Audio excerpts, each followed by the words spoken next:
In the blistering, slate-gray rock mazes of southern Africa, the biological rule for survival is simple. You have to be incredibly fast. But the armadillo lizard completely abandoned that strategy. Instead of sprinting across the hot sand, it moves in a slow, heavy waddle. While its sleek desert neighbors explode into a sprint at the first sign of danger, this creature barely manages to shuffle a few inches forward.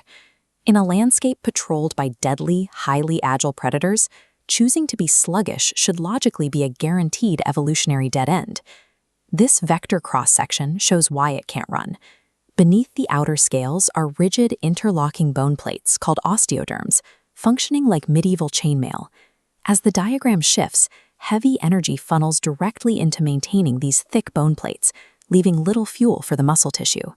Carrying all that heavy bone means the lizard is physically incapable of outrunning an apex predator like a hawk or a snake. This creates a lethal contradiction.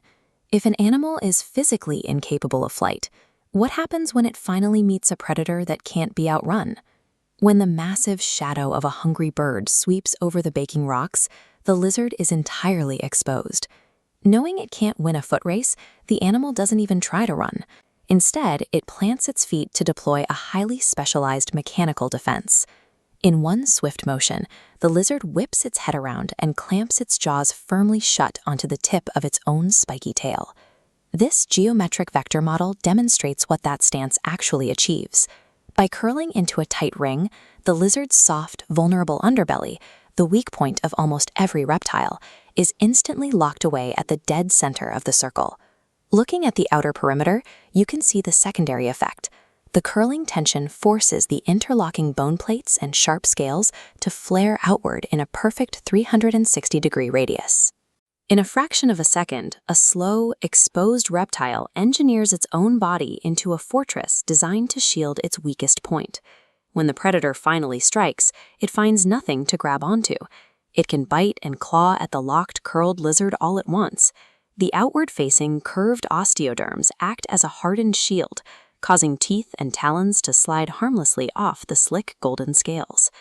This physics vector diagram illustrates how the armor handles that pressure. When an external crushing force hits the outside of the ring, the load is distributed evenly across the interlocking segments. The harder a predator bites down, the tighter the geometric lock becomes. To a frustrated hawk or jackal, the animal has ceased to be flesh and blood. It has become a thorny, unswallowable wheel of solid stone. Eventually, the predator realizes it is fighting a losing battle and flies off to find an easier meal. The lizard releases its jaws, uncurls, and scurries safely into the cool, dark crevices of the rock face. You might expect a creature wrapped in heavy armor to be an aggressive loner, but underneath that thorny exterior, this animal has a surprisingly rich social life. Far from wandering the desert alone, armadillo lizards live in tightly knit family colonies.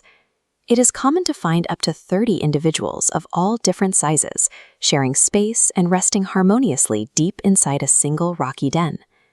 The intense, spiky defense they present to the outside world stands in complete contrast to the gentle, cooperative dynamics they maintain inside the rocks. Living in these dense colonies provides a massive survival benefit. By sharing territory, the entire family engages in collective vigilance, watching over the landscape together. With dozens of eyes scanning the horizon, they can spot the incoming shadow of a hawk or the slither of a snake long before the predator is in striking distance, perfectly compensating for their sluggish speed. Surviving one of the harshest environments on the planet requires an unbreakable, hardened exterior. But ultimately, that armor is sustained by the shared strength of a close-knit community.